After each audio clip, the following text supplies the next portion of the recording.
What's up, gamers? Aaron Shack here. The time has finally come. We're going to talk more about Elden Ring.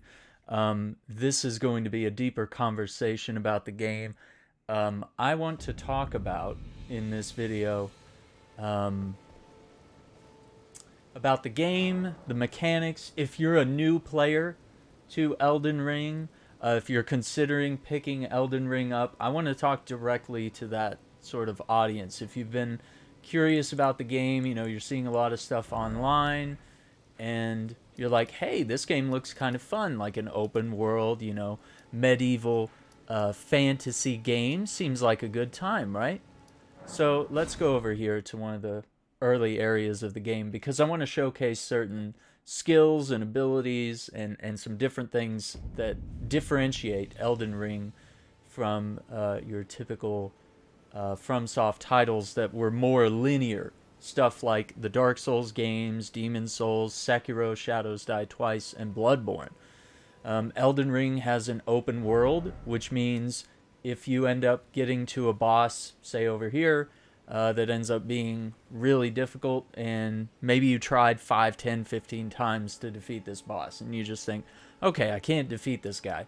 Well, you can go to maybe a cave or something. Maybe you could go to these ruins here and battle enemies, level up, collect some new gear and armor, upgrade stuff, and then you can come back to that boss. Well, in the older Souls games, you didn't really have the ability to do that because it was a linear experience, meaning you had to travel directly up this path and into the castle. There was no turn left or right. There was no other areas to go and explore. If you wanted to grind for souls or XP to level up, you had to just repeat the same checkpoint over and over and just defeat enemies. Or you just had to naturally learn to overcome the struggles that the game throws your way. So we'll get into some fights here. I've got a kind of a typical sword and shield combo here. The sword I've upgraded once, and this is just kind of a standard little shield here. 77 plus 8 physical here. I'm just going to hold my shield up. Let this guy come over here. He's going to hit my shield, then I hit R2 to do what's called a guard counter. This is new to Elden Ring, so it's actually pretty easy to do. As soon as the hit connects, I press R2. It's not like the typical parry where you have to time this with the attack. You have to press L2 with the attack. That's a little trickier to do for some of the more experienced and hardcore players. They have worked on that timing, and they've studied a lot of the enemies and learned how to do that attack. I'm really just more hack and slashy, and here we'll fight a different enemy with a lance here. And see, he took off a lot of the green bar, which is stamina. So I'm gonna see. Oh, see? And he picked a good opening to attack. And I did the counter. And sometimes you can stab the front of him, but sometimes I like to go behind him. So see, I've farmed some souls here. I've got I don't know if it'll show it there, 930 in the bottom right corner there. So, I could farm those souls and then go level up, and you can look at your stats here. So we can see the attribute points on the left side of the screen. You might want to look online and look up builds and get ideas of, if you've chosen a character like this is the Vagabond Knight. He's going to start off with pretty high vigor, pretty high endurance, a lot of strength, and then some of his other stats, he'll be somewhat dexterous, but not really too much. But you have to kind of look at, depending on what kind of character you're making, where you want to invest your points. Something you want to be very careful with.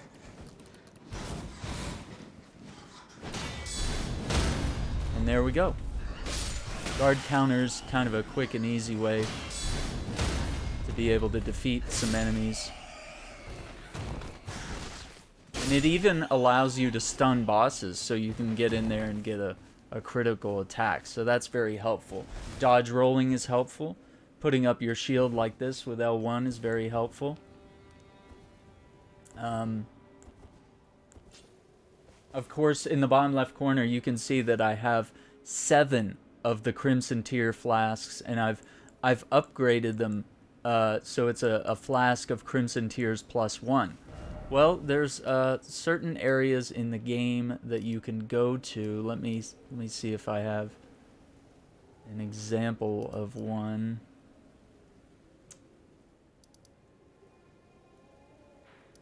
I do know a spot actually that we could head over to while I'm talking about that. But yeah, there's ways to upgrade that. There's ways to upgrade how much of the flask you drink. Like it makes it to where you recover more health when you drink the flask, or you recover more magic. You get more magic back when you drink from the flask. So those are things that can be very helpful. So some quality of life features that they've added. I don't know if we can necessarily call these accessibility features, but certainly quality of life. They've added the compass at the very top of the screen, of course, with the waypoint that you can see on my map. It makes it a little easier for me to navigate this world. And when I die and I drop all my souls, or runes as they're called in this game, you basically drop all your XP when you die, and you have to go pick it up if you want to get those points back and try to use them to upgrade your character. And don't forget, when you're in single player, you also have access to this mount. Fairly early on in the game, you unlock this mount. And he's a very helpful tool for navigating the world. You know, I can just bypass tough enemies like that guy at the bridge there. He looked like kind of a big scary monster, and maybe I wasn't interested in fighting him just yet. And also, you know, you have advantages fighting on horseback, you know. You can charge up an attack and then hit an enemy with it. You can jump over an enemy's head to dodge attacks, you know. You can use your mobility to your advantage. And of course, if you're doing magic spells, you know, you can just use that as a way to put distance between you and your enemies very quickly, and then you can start casting spells. Okay, so I haven't been up here. And this is the other thing. If you get stuck, just start exploring a different corner of the world, and that's what's made Elden Ring such an accessible title for me. Making it a little more approachable, a little more fun to play. Is that I know I can always just go somewhere, find some weak enemies, and then now I'm getting swarmed by bats. Uh-oh. Uh-oh. That was a...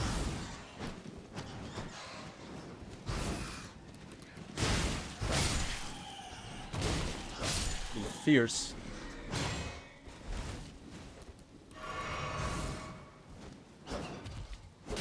And you can also do, this is the first game that you can also jump. So I would say this game has a lot of quality of life features.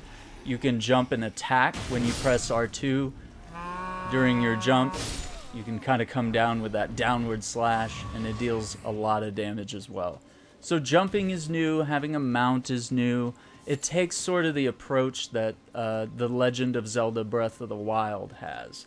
Is that, you know, certain areas are kind of lower level, and then there's other areas that might have more difficult enemies. And you can always just explore the world, and you can find armor hidden in a chest somewhere, or you can find a merchant that sells a new sword or a spell that you might need in your journey. And of course, the other thing is talking to characters. And talking to them multiple times, because they might have multiple lines of dialogue. And so that can progress quests, or it can give you more knowledge about what's going on in the game. Some characters will give you tips about how to proceed forward. And then you have these. The Site of Grace is kind of like the bonfire from the previous games. It gives you a chance to pass time, so actually in the morning it's a little safer. It seems like at night there's a lot of bats and strange creatures patrolling at night. You can level up your character right here. And as you level up, it shows on the right side here which stats it's going to change, you know. Upgrading Vigor is going to raise your HP. Upgrading your Mind raises your FP, which is your magic skill bar. And then endurance is all about your stamina. So how much can you roll? How many attacks can you do before you get tired? And then, of course, like I said, if you have golden seeds, you can upgrade charges. So that's how many times you can drink from your flask.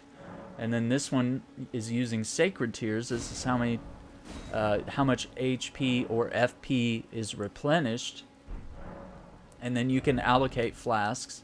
So you can choose to have 1 healing flask and 6 magic ones, or you want to try to make it a little even, or maybe you're just a character that doesn't use magic at all, and you want to have all 7 healing flasks.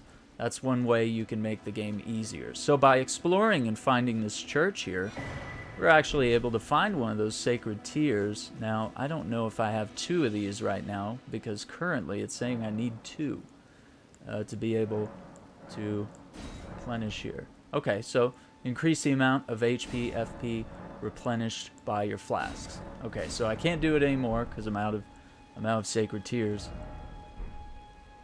And so now it says flask of crimson tears +2, whereas before it was a +1. And then this flower here, the Erdly flower, is something that you can collect in the game, and that allows you to do co-op. So using those resources allows you to go over here and you can unlock these crafting items. The finger remedy allows you to see summoning signs, and then using the tarnished furled finger that I've equipped here, you can place a sign down. And then the finger severer, of course, works as when you're in a co-op session and you want to leave, you sever the connection, essentially. And then I have the spectral steed whistle mapped to here. So I've got these things mapped to different D-pad directions, and I just hold triangle to pull up that menu, and I can quickly summon the steed or any of my co-op options. I've found that very helpful, and that's why I wanted to sort of share that tip there. So the D-pad normally just sort of juggles, different left and right-handed weapons. So my sword, my shield, I can press down on the D-pad to sort through all my various flasks and such. And you can also acquire items when you're on horseback. So if you have any questions, let me know in the comments down below. But I want to keep talking about some of the issues in the game. So if you're struggling defeating a boss, you might just go over and, farm stuff from the wildlife. I know it's kind of mean to kill a turtle here, but there's different items that you pick up from enemies, maybe stuff that allows you to craft more arrows, which you could use to get sort of a ranged advantage during a boss fight.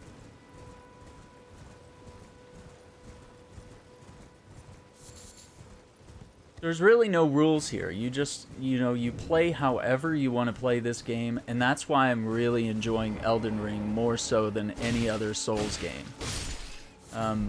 Sekiro is definitely my favorite in terms of combat and challenge, and I just enjoyed the beautiful world of Japan that they created there, and the beautiful mythology that they've created for that world. And the story is a little more in your face. There's cutscenes, there's dialogue and stuff like that.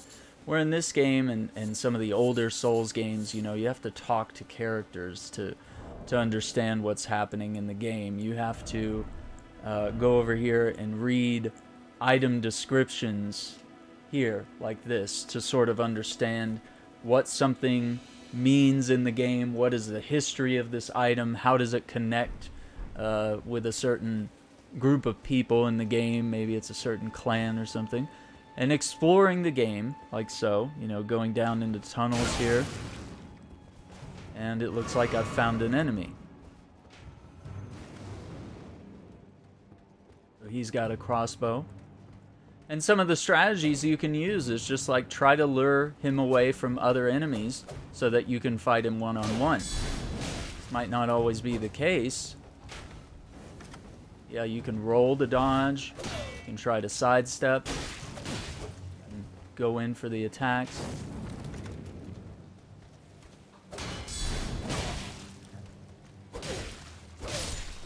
And there you go. Now, not every enemy is going to be quite that easy to defeat, But this is a great way to just go out into the world and get more souls. Okay, so it looks like we have one other guy here, as far as I know.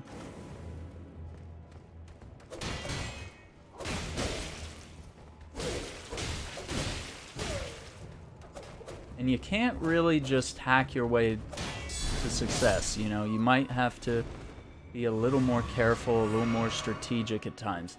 That's another thing the game does, is I was glowing red there because I defeated all the enemies in this area. So one of the kind quality of life features they've added here is that it actually gives you all your flasks back. So I had 7. So I had all 7 of my flasks back, and I chose to drink one there so I could, you know, be fully healed. So otherwise, you know, if I was on my last flask, it would have been pretty devastating to have used up all my flasks and then have to return to a site of grace in order to refill them, and maybe I'm really far from a site of grace. And that's the other thing. If you pull up the map, which is a new feature in this game, you can see all the sites of grace. You're able to fast travel to each one. There's certain areas where it doesn't let you fast travel, like if you're in one of these dungeons here.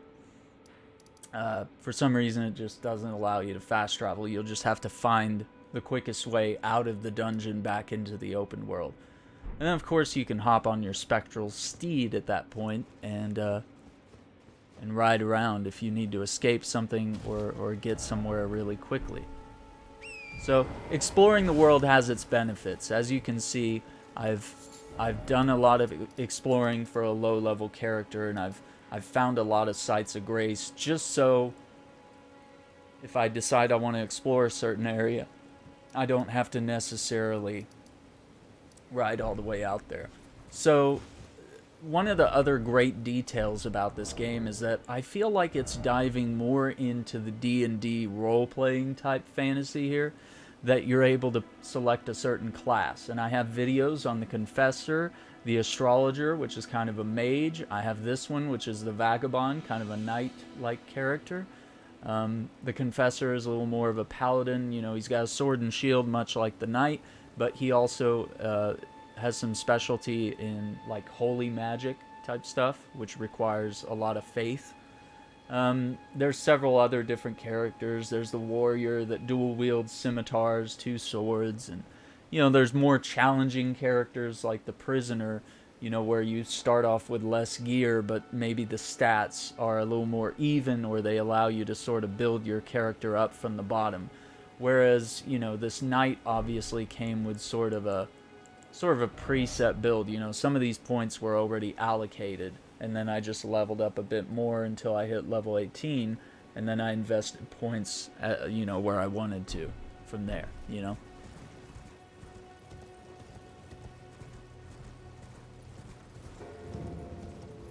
See, every time I discover something, a named area, it marks it on the map there for me. So that's kind of a nice feature to have. So there's a lot of stuff that's not necessarily making the game more accessible. Oh, these guys are headless. But it is making it the most approachable Souls game. Because literally, like Breath of the Wild, you know, you can just get lost and not even fight any of the bosses that are available in the game. You could just go out here for hours on end and discover new weapons and fight little enemies that might not be as tough. And you can level up and grind until you're tough enough. Okay. So now I've increased it again.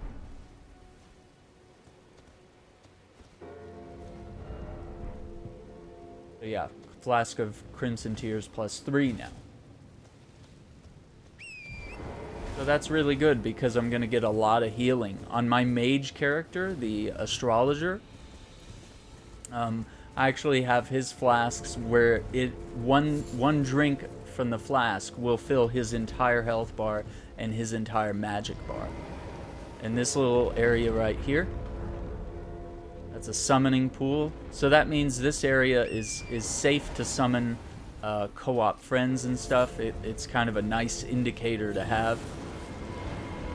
Okay, so now we've found some enemies. We've found some sort of spell being cast here. I'm gonna use this as a time to run down here.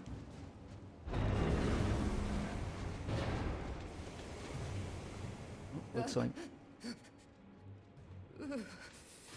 Uh-oh. Uh-oh. Mistakes were made.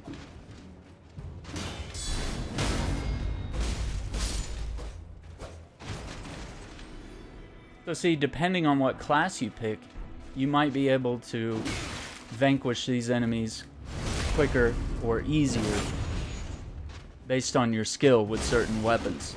So it might pay to research builds. Don't be afraid to look online to find out maybe a boss's weaknesses or what people might think some of the best strategies are. Oh, wow. So he's dual-wielding bows. So I was able to stab him. These enemies actually kill my mage very easily.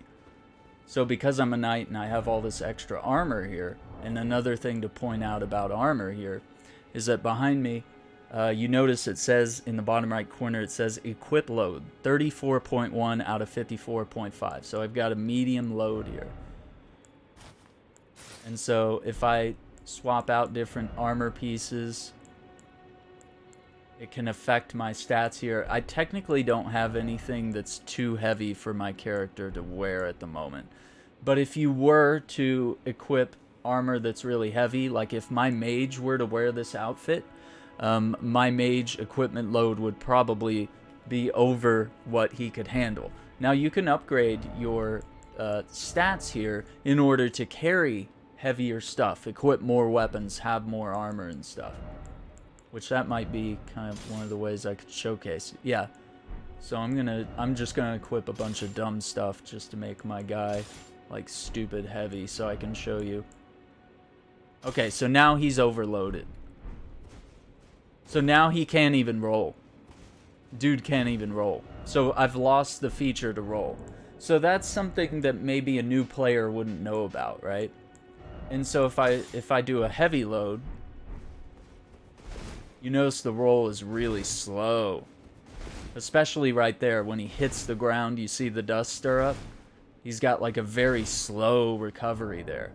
So that could leave you at a big disadvantage. See, with the medium load, very fast roll. He gets out of the way very quick. So the lighter the armor you have, that can make you, and that can make you more agile. And especially if you're kind of a weak character that's only wearing mage's robes or something, you can easily be defeated. But if you're good at rolling and dodging out of attacks and putting range between yourself and your enemies, it won't be too much of a concern. So we found a character here. And he looks like he's pinned to the wall here. He's hurting pretty bad. It doesn't look like this character has anything to tell me at this moment, but maybe there's something out in the world that can be done that can further the dialogue. So that's the other thing. The game doesn't really hold your hand in terms of questing or explaining anything to you. The game doesn't really baby you very much. There is a rather simple tutorial at the beginning of the game where they show you how to attack, how to do stealth attacks and parries and guard breaks and stuff like that. And all of that is very important.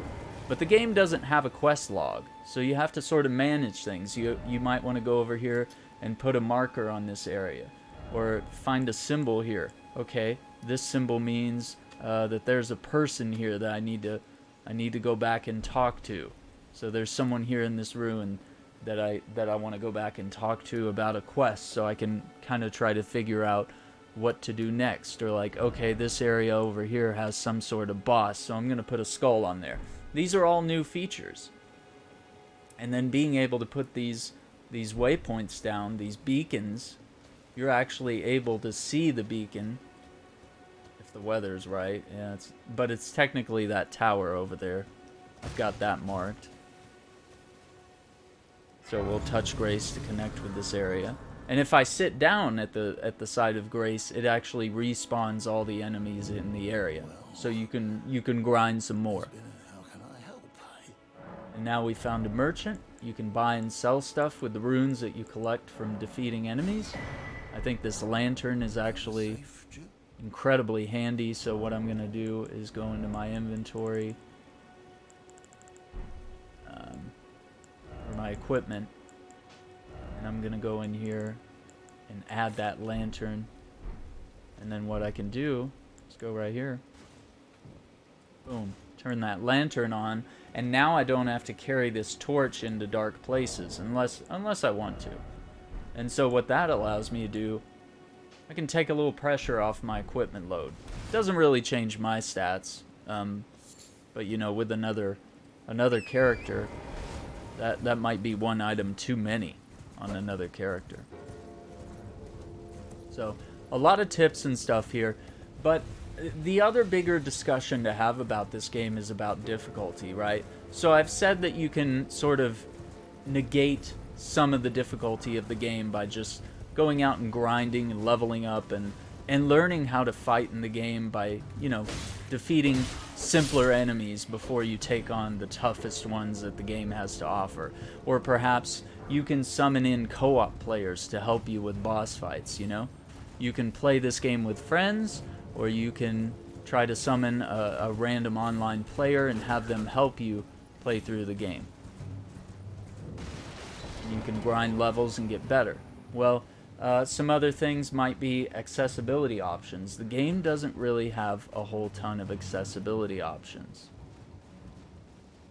You know, it does have subtitles and stuff, but, you know, other games might include, you know, being able to hear footsteps, you know, making them louder for players that are potentially blind and need to play by sound. You know, they need to listen to the player. They need to hear when they're rolling up against a wall. They need to hear the sound of metal hitting stone. Or they need to hear the sound of their blade connecting with flesh to know that they're attacking an enemy. So when we think about accessibility, it's not necessarily just having an easy mode. Sometimes it's, and as we've had longer conversations on the Shackcast podcast about difficulty settings and accessibility settings, and often talking about how the two do sometimes go hand in hand, but other times it's really about things like subtitles, or it's about seeing the tutorials, it's about visual aids. Some people might have color blindness and such like that, and so we're not even seeing stuff like that. So sometimes it's just basic attention to that, being able to remap buttons on the control, you know, being able to control some of the effects and the cameras and stuff like that. You know, these are all very important things to have in the game, right? So what I've done here is just traveled to another area of the map to showcase some other things. But yeah, if you just get to an enemy, like, all of a sudden, and you realize you're in over your head, you know, maybe I rush up here and I'm like, oh, okay, here's a neat little guy, but then I realize, oh crap, yeah, look, I'm not even damaging this guy, right? Like, there's no visible damage. All right, maybe I should come back when I have my weapon upgraded, where I can deal more damage to this guy, so I can sit down at the side of grace and back out. Or maybe I've tried to fight him several times and failed, and so I can just go over here and try to find another place where I can go. So what I'll do is just go fight a boss that I haven't beat on this character, just to sort of talk more about the combat and showcase that. But I mean, some of the concerns are like, oh, is this game as hard as they say it is? Is this game going to be too hard for me? You know, you don't want to spend $60 on a game and then realize, you know, you can't get your money back on something. You know, if you bought it like digitally, you know, if you buy it from a store, you know, maybe you can return it and give them an excuse. But you know, if you're wondering, oh, is this game too hard? Is it just not for me? You know, that some of that is subjective. So one of the other new things is that they have they've put the gray sites, and they also have something called Stakes of America and they're putting them much closer to the boss fights, because in previous Souls games you had to run through like 30 enemies for like 10 minutes to get to the boss room. Now they've been quite charitable, and they've allowed you to spawn closer to the boss room. So let's go ahead and go in here, and let's see how I fare against this. I haven't fought this guy on this character. I'm not particularly skilled at these type of games either. So one thing you might do, try to get up behind him. Okay, but he has a spin attack, so I probably should have tried to roll out of that. But I'm going to try to do a guard break. Oh no, he's going to spit fire. So I'm going to back out. And it looks like he tracks me with that. He rotates around. Okay, so he did a vertical sweep there.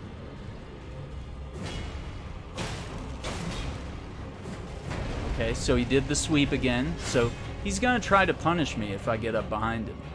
And I have to be watching my green bar, my stamina bar, to make sure it doesn't get too low. And it looks like he has a number of attacks. Okay, he's got a slam there.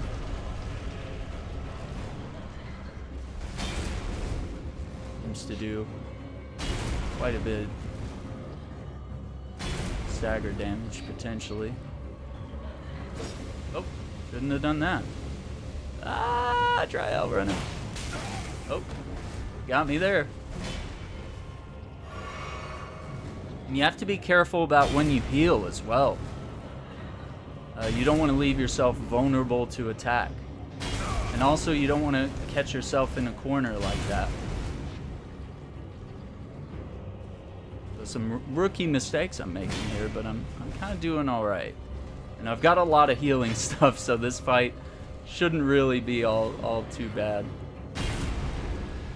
And just sort of, you know, you have to learn through failure, right? I've actually fought this guy several times on other accounts, so I've learned some of his moves by now, but I haven't fought him with this type of character, so it is a bit of a different experience now, because I was using my mage and I was doing lots of ranged attacks. You might just have to find your opening. You might have to learn through failure. The games are hard, you know, I won't argue that, but having played a lot of Zelda games, I just realized that the Dark Souls games, you know, this sort of genre, is sort of a more adult-oriented take on that. You know, it's dark fantasy, it's challenging enemies, you know, there's lots of leveling up and skill stuff to manage, you know, stuff that might be more difficult for children to understand. And so I got used to playing a lot of the Zelda games, and as a result, I kind of know how to, you know, figure out, see patterns in a boss's attack, and figure out, you know, what their weak spot is, and try to exploit it, right? So we've got him about halfway right now, so we're doing pretty good, but, you know, I could still lose at any point. I could still make a number of mistakes, or he could catch a lucky opening here, or I could get overconfident, and,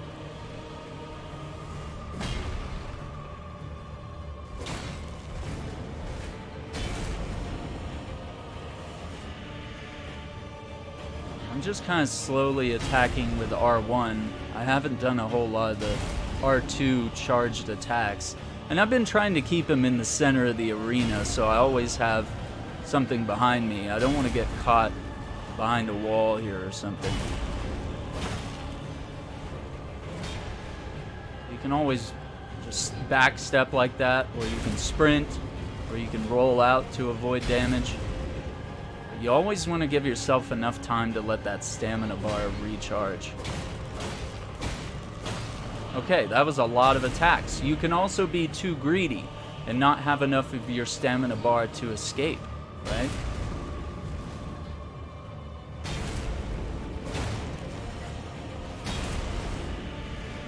So the other benefit of having, you know, either summoning some AI enemies or having other players is that they can sort of distract the enemy.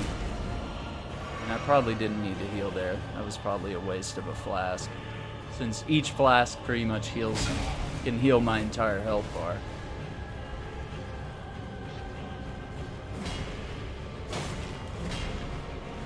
He did the sweep. He predictably did the one move that he could try to use to counter. And he did a lot of slams there, so if I didn't dodge and get out of that, he probably could have taken out my entire health bar if he wanted to. If he gets the proper opening, he's gonna take that chance, right? Another thing I can do is, let's see, triangle, and then, oh my god, I pressed the wrong button. Hang on. I don't know what I'm doing. Triangle and R1, and now I can put both hands on the sword, as opposed to using the shield. I don't really need to use the shield unless I'm worried about deflecting one of his attacks.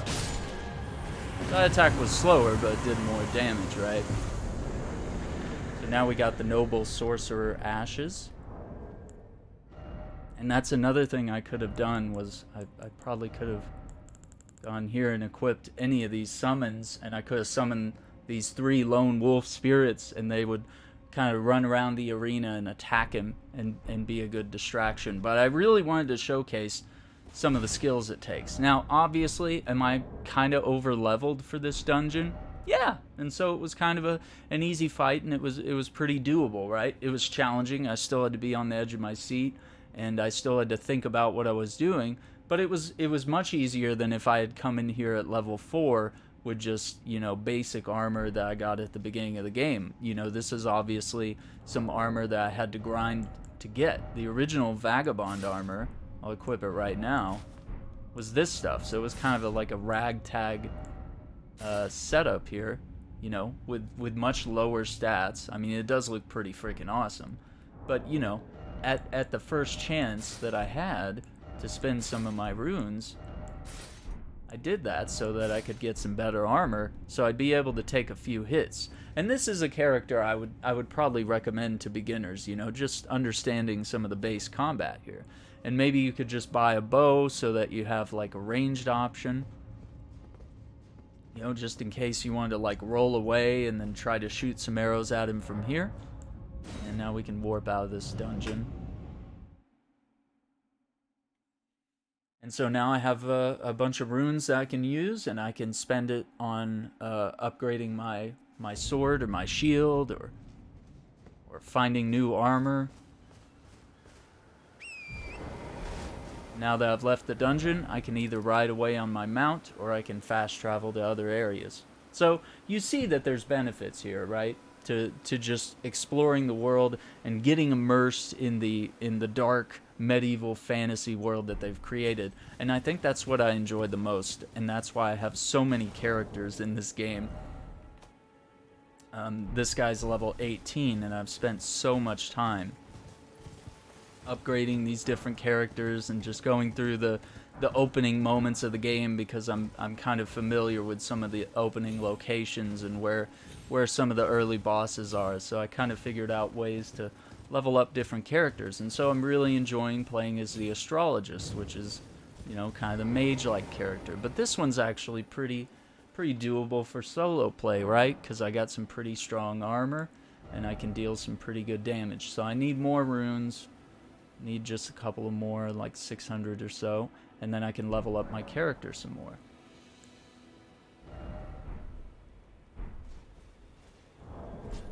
So I'll just talk about a few more things before we wrap this up, but I thought I would switch to another character just to kind of showcase how different things are. So Vergamir here is my level 39 mage.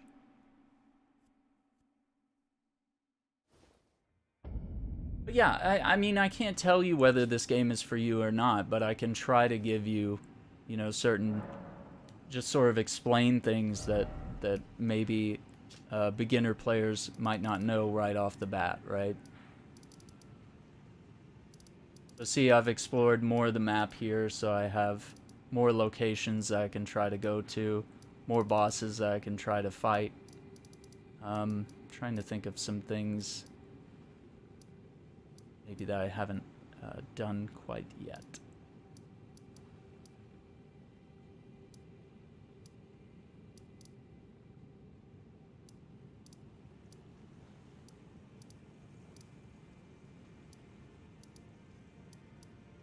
We've defeated some of the bosses here in these areas.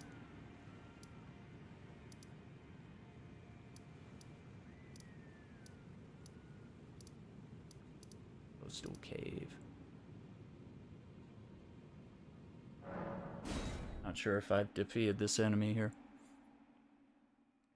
But the mage that I've created here plays very differently. You know, he's got a sword and shield as well, because I kind of learned from my vagabond. I was like, you know what, it does pay to have a good longsword and a shield like this, and so I had to upgrade my stats a little bit so that I could carry this. But then I'm also equipping, you know, some astrologer gear here, stuff that buffs my magic, right? You can see physical attacks, it's not very good because it's cloth, but then with magic, fire, lightning, you know, it's negating some of that damage from that. And then I have talismans equipped that help me. I obviously prefer to have more of the magic flasks on this build than I do the healing. You know, I just need to avoid damage as much as I can. I've found a staff here that has, you know, really high attack power and sorcery damage and all that stuff. Critical damage is high as well, so that's pretty good. So I'll kind of showcase what I can do. I have two things equipped here, two spells, the Swift Glintstone Shard and the Rock Sling. So let's see. I don't know if I've done the boss. Yeah, it doesn't look like I've been to this area at all. So I can just kind of blast the wolves with this if I want.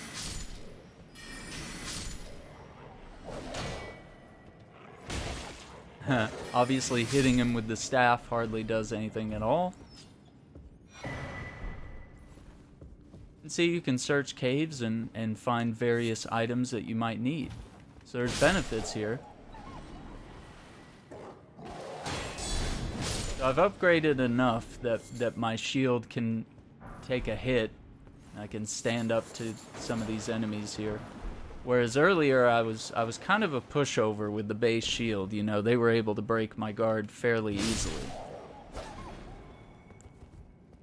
Okay, so now what I'm going to do is I'm going to get a spell ready, and let's go in here and see what happens. So if I die, I drop all my souls, and I need to get in here and recover those souls, right?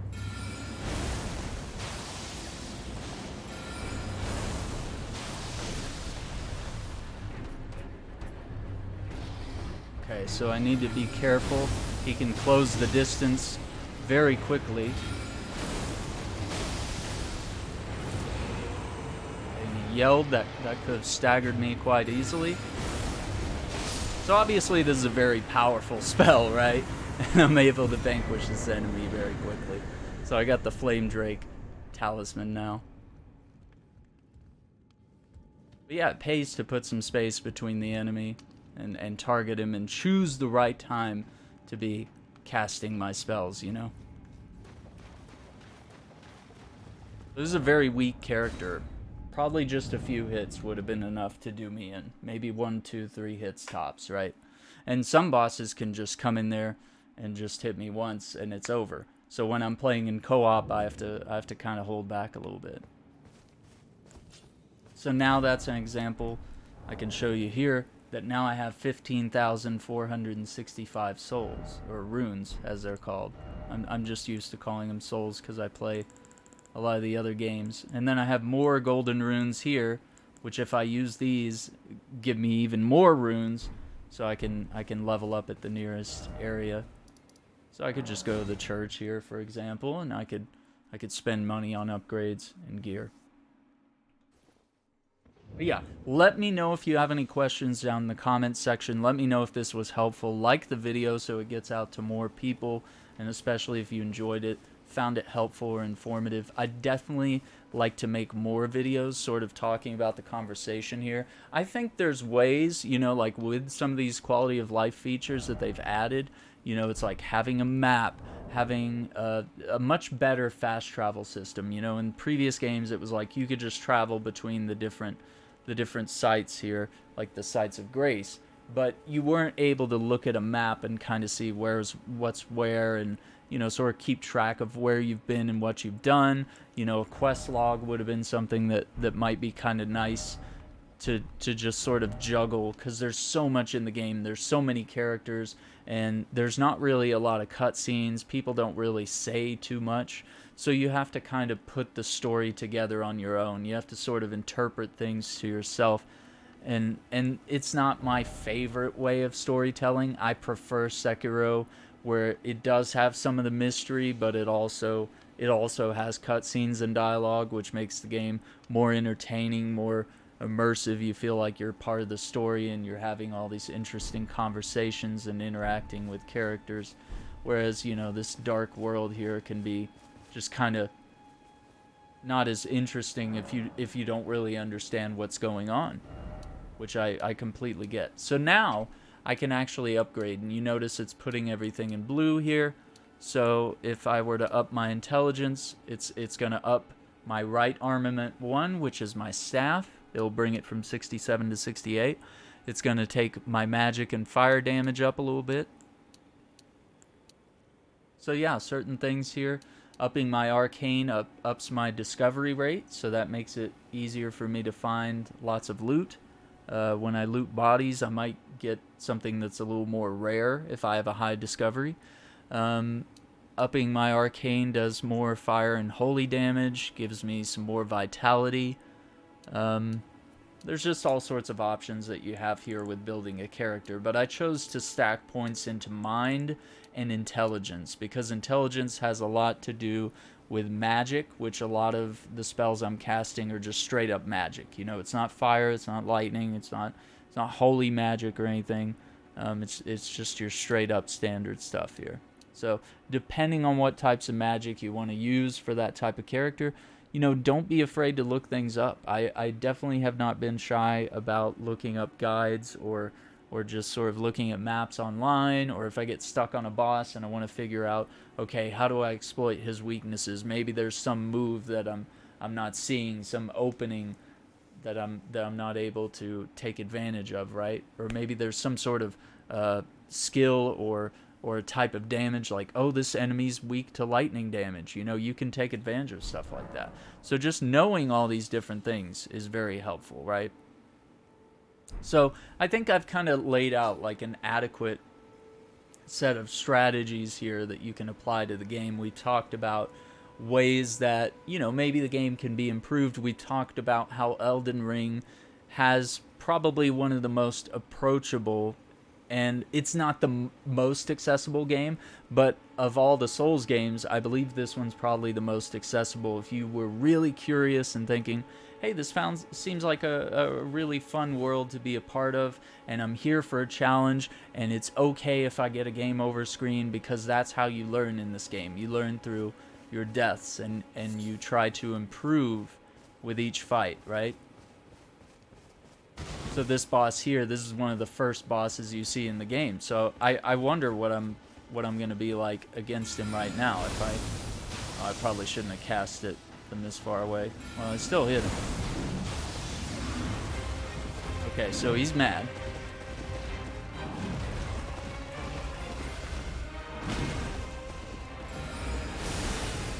Oh, he threw up a shield. Okay. Well, let's try.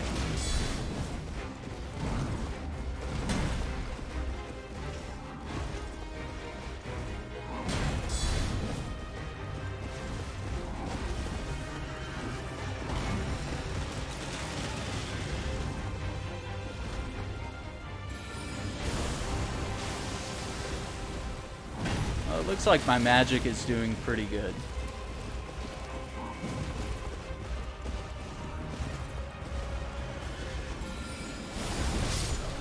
Ooh, totally got me, right? So now I've dropped 15,000 souls at the side of my death. So, big consequence for that action, right? So I might want to be more careful. I might want to upgrade and use up all my souls before I go out adventuring and potentially get myself killed, right? Now that's a fight that's probably doable, right? I just need to look at my strategy. I need to look at his attacks. Maybe I need to cast a spell that is a little quicker. Maybe something that does less damage. Maybe I shouldn't be so greedy and keep trying to cast over and over. So now, on my mini-map, you can see just below the diamond there, I'm looking at my souls. The compass is pointing me in that direction. And I can even see the souls. They're glowing right there in gold. So I want to get over here and try to recover those before I fight this guy again, right? Because if I die now, I would lose all those souls. There would be no way for me to get them back. And so other things I could do is just potentially go to a site of grace and sort of get a save point and then go from there. Or I could summon in a buddy. I could summon in those wolves to help me. There's lots of stuff you can do. So I think that's kind of an adequate example of like winning and losing, and you know, it's okay. In the beta, I fought that guy like 5 or 6 times before I defeated him, but I also wasn't as leveled as I was here, didn't have access to the full game at that time, right? So it was kind of just a small area that they let us get a taste of. So he was really difficult, and I was like, dang, this is kind of hard. And I played Dark Souls 3. That was actually my introduction to this world of the Souls games. And Dark Souls 3 was hard because it was linear, and I didn't know much about the game, and I just sort of fumbled my way through. I created a knight, and I created sort of a sorcerer character as well, and I just tried to put stats into things that I thought worked, and somehow I made it through the game. You know, I knew that strength was probably important, that my sword would hurt more when I attacked enemies, and with my sorcerer I knew to invest more into magic related stuff and make sure that I was spending money or spending the souls on items that were helpful to me. You know, I wasn't buying big swords or spears that I couldn't use. You know, I was focusing on what I needed for this character, right? So there's lots of things you can do to make the game more approachable and easier for you as a beginner in the series. If you found this helpful, let me know. If you pick up the game and want to share some of your experiences or your struggles, if I can be of any help, I absolutely will try to guide you in any way I can. I'm putting out lots of gameplay footage as well of me playing as all the different classes that I've created so far. Like I said, I've got the Confessor, I've got the Warrior, I've got the Astrologer, and the Vagabond, and I'm looking at probably doing the Samurai at some point. I just don't want to like burn out on the game by like playing too much and going through all the different classes. But here I was able to sort of roleplay. I created an old man wizard with glowing eyes and a gray beard, and you know, I got this cool mage costume, and he's got this awesome sword and shield as well. So, you know, he's kind of like Gandalf, you know, he's got options. He's still got his staff and his magic, but, you know, he can hold his own with a sword and shield as well. So I thought it was really fun. And so I'm really enjoying the aspect of just discovering all the secrets in this beautiful world.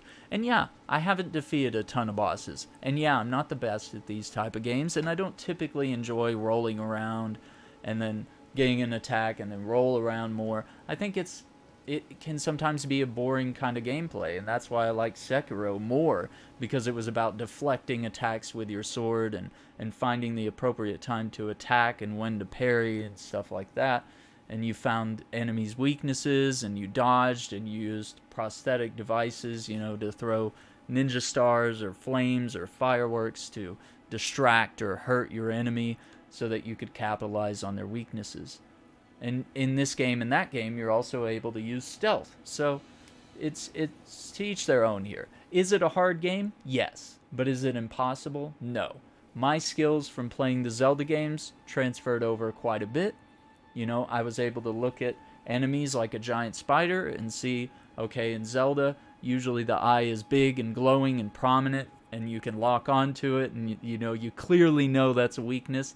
This game doesn't give you all those aids, but you know, if you're fighting a giant dragon, you might notice that his legs might be the one place that you can actually get under him and attack those legs until he falls over or something, and then you can get a critical attack, stab him in the eye or something, and then you can go from there, right? So I mean, it does take a little bit of thinking. It takes some experimentation. You win some, you lose some, and that's the biggest thing. So if any of that was helpful, I certainly hope you all enjoyed this video and it wasn't just me rambling, but I thought that was kind of the best way to deliver this stuff, was not to do like a boring sort of scripted thing, but to just sort of showcase like, this is the typical experience of like sitting and playing this game for like an hour and just showcasing some of the different things you might run into and some of the things you can do. You know, you can obviously sit here and just fight this boss over and over, and at some point you'll learn all of his attacks and how to dodge and when to attack and which of your attacks is probably best to use against him. Maybe it would be better for me to be on the horse and cast spells that way. Maybe so, right? So everyone has their own strategy and their own way to play, and there's no wrong way to play. And so the community will often say things like get good, and while that's kind of true, you do eventually sort of learn from the game and you eventually develop some skill even as the game gets harder as you play through it more and more. But I think that's it. Most of the time it comes across as really rude, and a lot of the community sort of gatekeeps this game based on, you know, it's supposed to be a really hard game. We can't have accessibility. We can't have easier modes. We can't modify the gameplay in any sort of way because it would ruin the experience for me. Well, I play all sorts of games with difficulty settings and games without them. Sometimes I play on hard mode. Sometimes I just play on normal and I just want to enjoy the story. But it doesn't change my experience. If you played The Last of Us on easy and I played it on hard, we both still played through the game. We got achievements. We can talk about the story together. We can still talk about our gameplay experiences. And it doesn't make me any better than you or vice versa, right?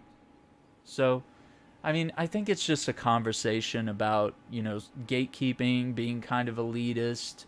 I think those are just bad things to have in a sort of community about games. I think if you want to entice more people to like these type of games, you just sort of have to be there to help guide them through it and answer questions, explain stuff. And yeah, you know, turns out this game might not be for you, no matter what.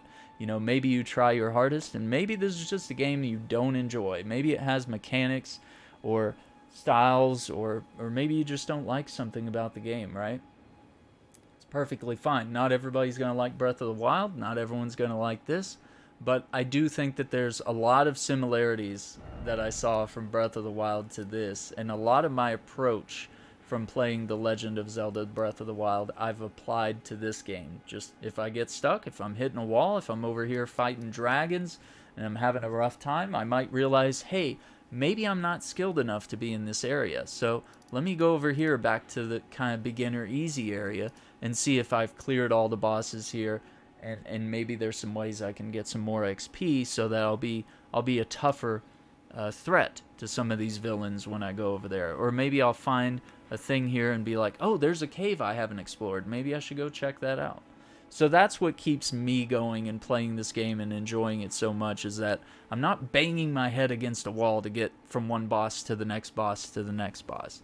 So I think that's what makes this game more approachable. It's not necessarily easier, but I do think when you're armed with the right skills and knowledge, and as you get better at playing these games, obviously I was total trash when I played Dark Souls 3 the first time, and then even with Sekiro, I quit the game for like a whole year because I got stuck on a boss, and I was like, maybe this game isn't for me. But then I came back with a mentor, and I started watching YouTube videos and seeing how different people defeated the boss, and I learned to use different skills. And when I overcame that, I had a great feeling of success when I actually was able to defeat the enemies and eventually defeated the game. But at times I had to take breaks because I found the game to be mentally or physically taxing. I was like, gosh, I've just been fighting this boss so much, it fills me with negativity. I think I need to go play something a little more lighthearted or something, or maybe something a little brighter, or maybe a game that's easier in different ways, or maybe a game that's challenging in a different way, right? So if this was helpful, please like the video, subscribe to the channel, ring that notification bell so that you don't miss a single video, live stream, or the Shackcast podcast. We have episodes here and on Spotify and on Apple Podcasts. We have several conversations in there where we talked about video game difficulty, accessibility stuff, and we talked a lot about not just game difficulty, but we also talked about settings within the game that can make it more accommodating to a wider audience. And so, yes, this game is more accommodating to a larger audience, but it's not perfect, it's not flawless, but it is a great game, and it is a game that I do enjoy quite a bit, and I'm really surprised. I'm very surprised that I'm having such a great time with it. I was very concerned it was going to be so difficult that I was not going to be able to enjoy even the fantasy role-playing part of it. But it makes me curious about whether I might like to play some Dungeons and Dragons someday, because I seem to really like these aspects here. So, thank you for watching. We'll see you on the next video. Take care. Bye.